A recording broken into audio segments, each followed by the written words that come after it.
Welcome to Hawks and Lavender Rose, a heart-centered podcast dedicated to practices of authenticity through a foundation of love and honesty and a commitment to personal growth. Now, here is your host, Shauna Gulbrand. Welcome to Hawks and Lavender Rose. Thank you so much for tuning in and listening, or perhaps you are watching. Wherever you are in the world, whatever time of the day or night that it is, whatever it is you're doing, my hope is that you are healthy and happy and enjoying life in some way. Today is Thursday, December 17th, and New England is getting dumped with over a foot of snow. Yay, snow. No, not so much. I need to move out of New England. I think I want this to be my last winter in New England. I'm done. Totally done with the snow. All right, so next week we have the upcoming Winter Solstice. We have the Christmas holiday for those of you who celebrate Christmas. And the week after, we say goodbye to the year 2020 and welcome in the new year. And I imagine that many of you are really looking forward to saying goodbye to 2020. I generally don't live my life, well, yes, I live my life January through December. But when it comes to setting intentions for myself or choosing a word to use throughout the year, or maybe even pulling a tarot card for the year, I generally do that in April on my birthday.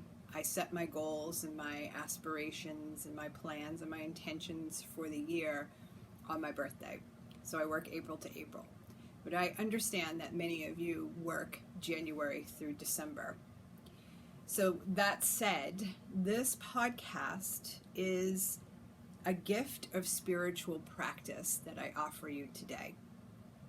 And my hope is that you will take some of this, or maybe all of it, and put it into practice as you enter the new year and move through the new year. So today's podcast is titled A Gift of Spiritual Practice. A new teacher entered my life 4 or 5 months ago, Daryl, Anka, and Bashar. And this is where this practice was introduced to me. And I have taken it and I've worked with it. I've incorporated it, I've embraced it, and I use it, and it's been incredible so far. And I wanted to share this with you today. So let me just run through it real quick, and then I'm going to break it down. So this gift of spiritual practice, there's 4 steps to this practice. The number 1 is follow your excitements. Number 2, do that to the best of your ability and take it as far as it will go. Number 3, have no insistence, assumption, or expectation of an outcome. And number 4 is remain in a positive state. Pretty simple, right? A little bit more challenging when we're putting it into practice. So let me just break this down for you. So the first step is to follow your excitement.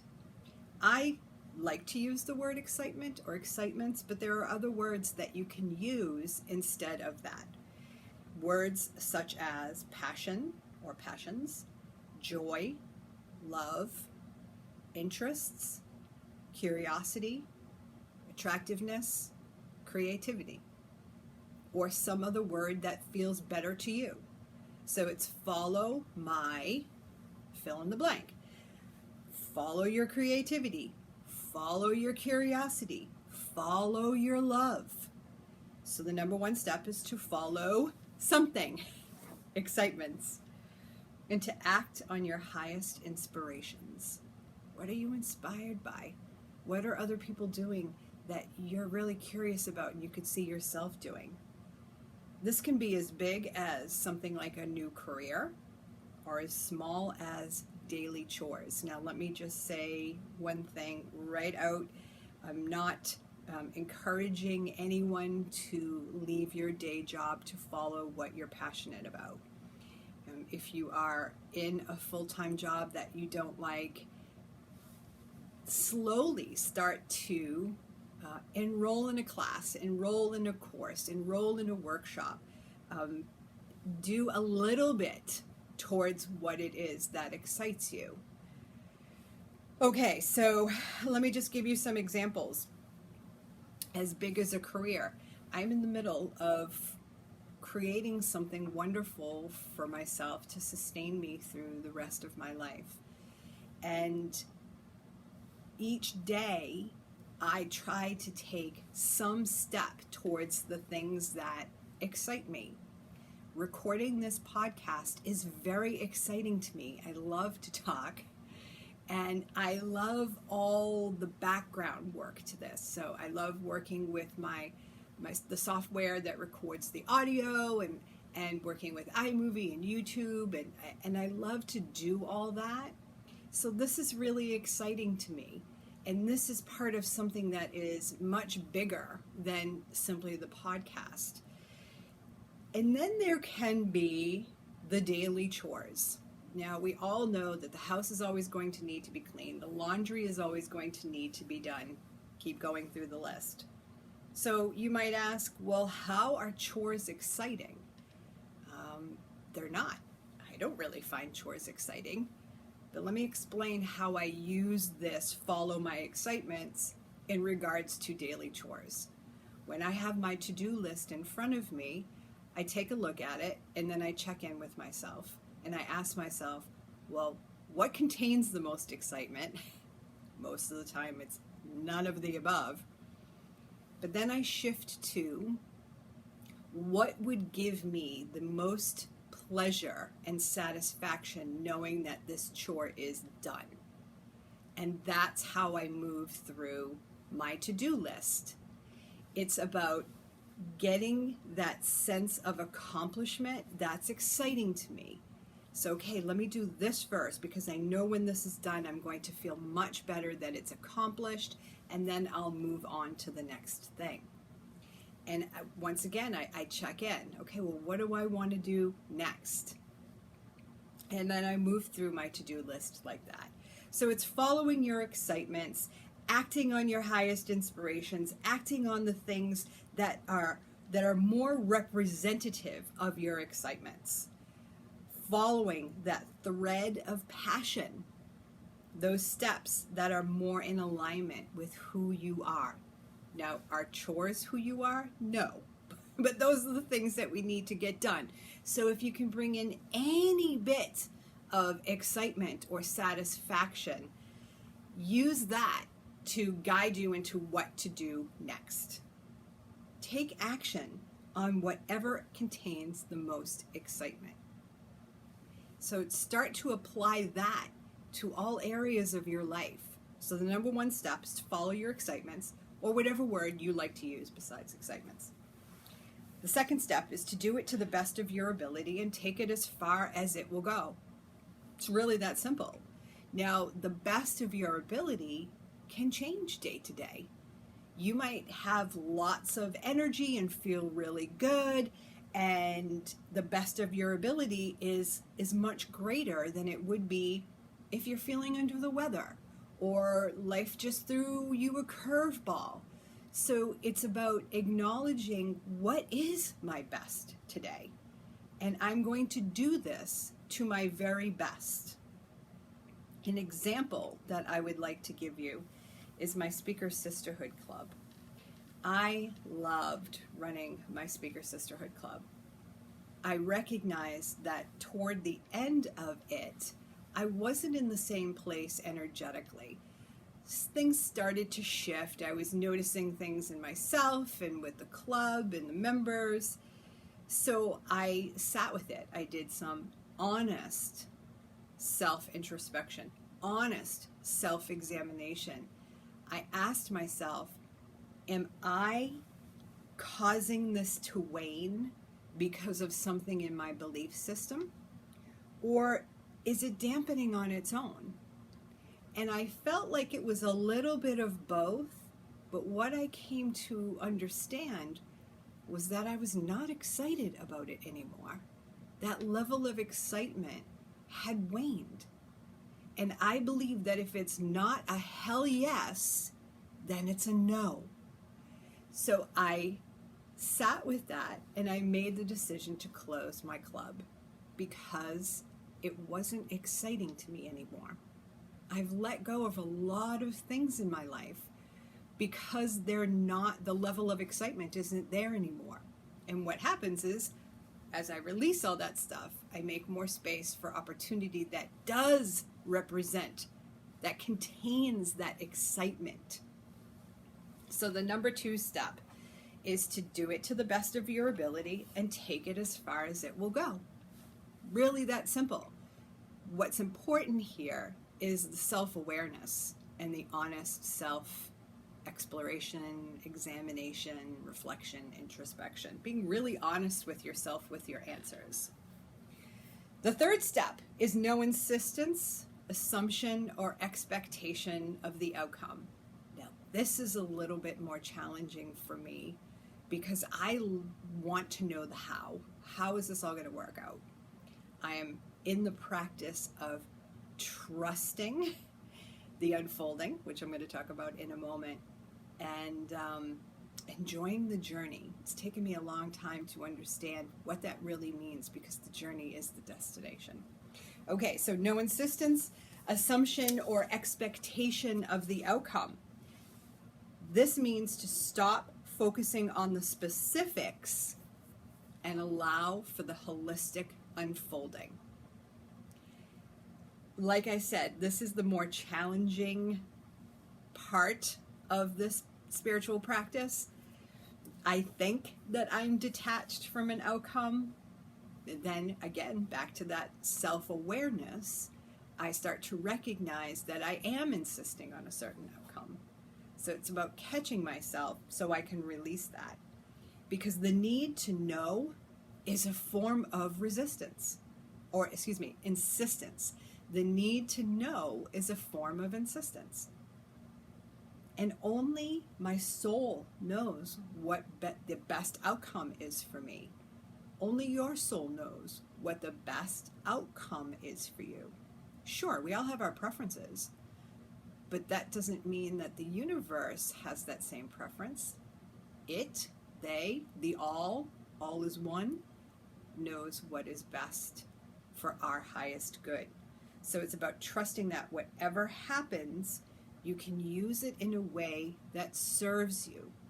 And to trust that the universe, God, source, your higher self, your soul, whatever you want to call it, is going to bring the best outcome for you and for me. All right, so number 1 is to follow your excitements. Number 2 is to do it to the best of your ability and take it as far as it will go. Number 3 is to release the insistence, the assumption, or the expectation of a specific outcome. So be mindful of your preferences. The 4th step of this spiritual practice is to remain in a positive state. And that too can be a challenge, especially when life throws us a curveball. Even if it's something that you don't prefer, it's really, really important to remain in a positive state. Know that from this positive position, it has to be there for a reason that can serve you in a positive way. Now, I have a perfect example of something that happened just last week. I can't get into the specifics of it. I won't get into the specifics of it because it involves another person. So I don't want to get into the detail of it. But let me just share with you that my response and reaction to what unfolded and what took place, I noticed I went right to my defaults of, this is a bad thing. And then I went through, that critical inner parent came out and just ripped right through me of all the reasons why I am inadequate, that I am not enough. So my default when something happened was to go to, this is a bad thing. But if I remained, so what I did was I would go back and forth. I would recognize, here's the self-awareness again, I would recognize the feelings in my body. I recognize my child within who was coming out. I recognized the critical inner parent that was showing up. And then I moved to, this is for my highest good. This outcome, even though it's not one that I prefer, is for my highest good. So if I remain in a positive state, I will be able to see how it serves me.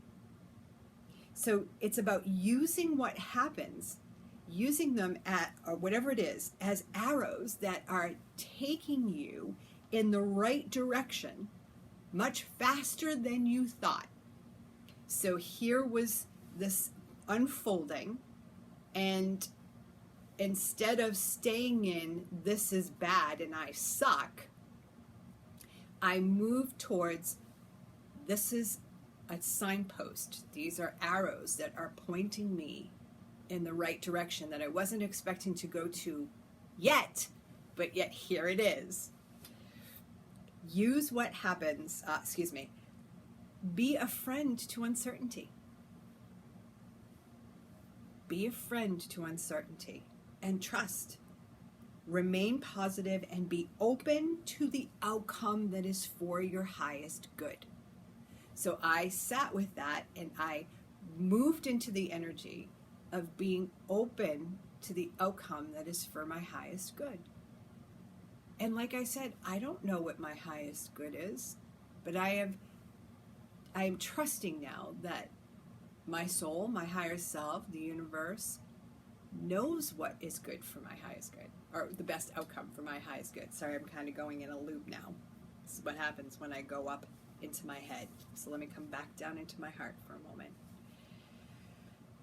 This is about how you define things. Back to self-awareness. When something happens, how are you defining it?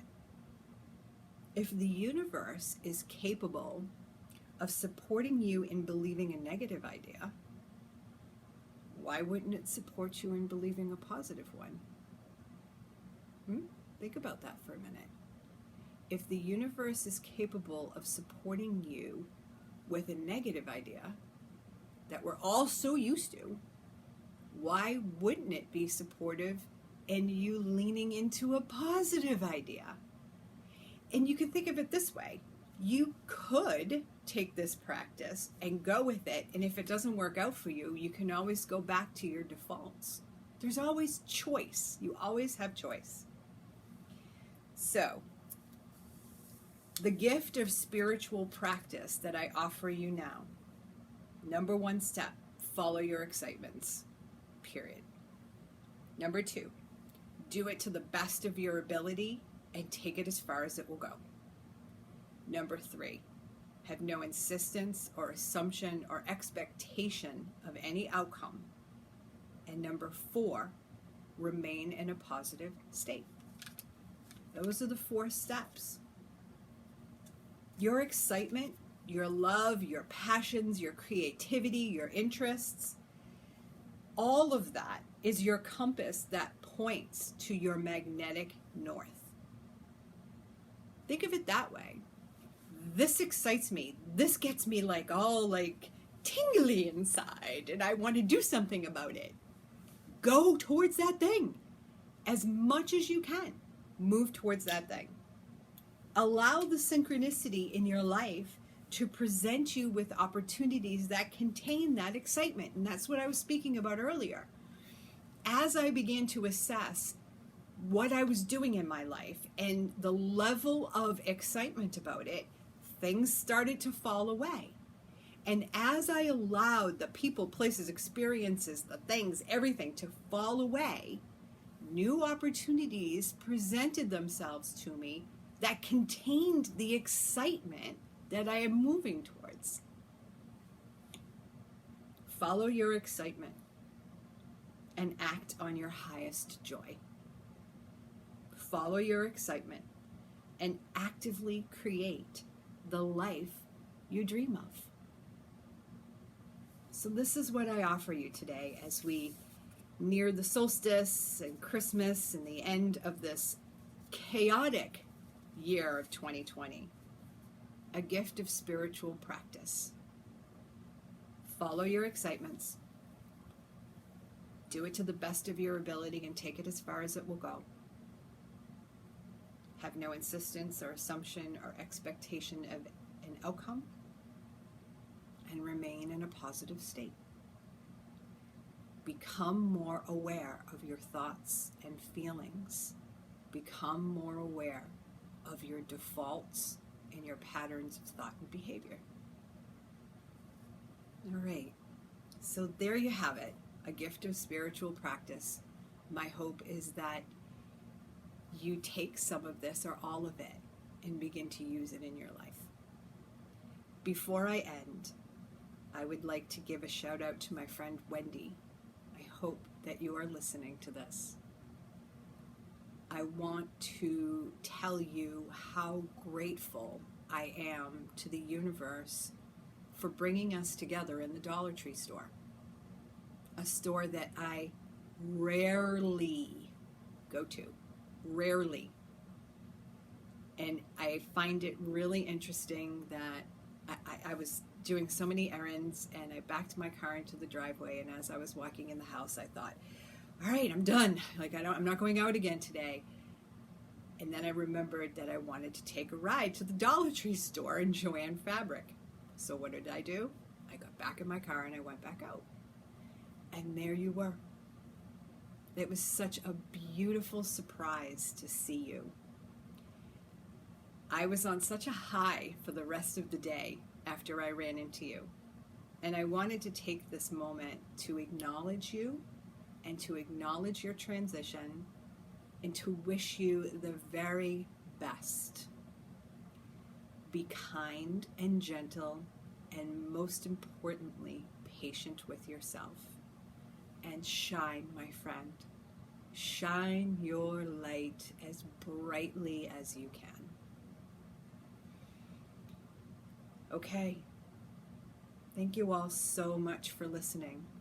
I am just a couple of announcements. I'm, again, kind of redoing my website, and I invite you to come over and subscribe to my newsletter.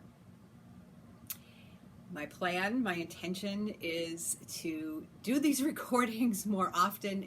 Life has been kind of crazy lately, but this is what excites me. So I know that I need to keep moving towards doing exactly what I'm doing right now. Happy Winter Solstice. It's all down here after the 21st. The sun starts to stay in the sky longer. So there's hope, especially for those of us here in New England. Happy Winter Solstice. Winter Solstice. Merry Christmas for those of you who celebrate Christmas. Happy holidays and Happy New Year. I love you all.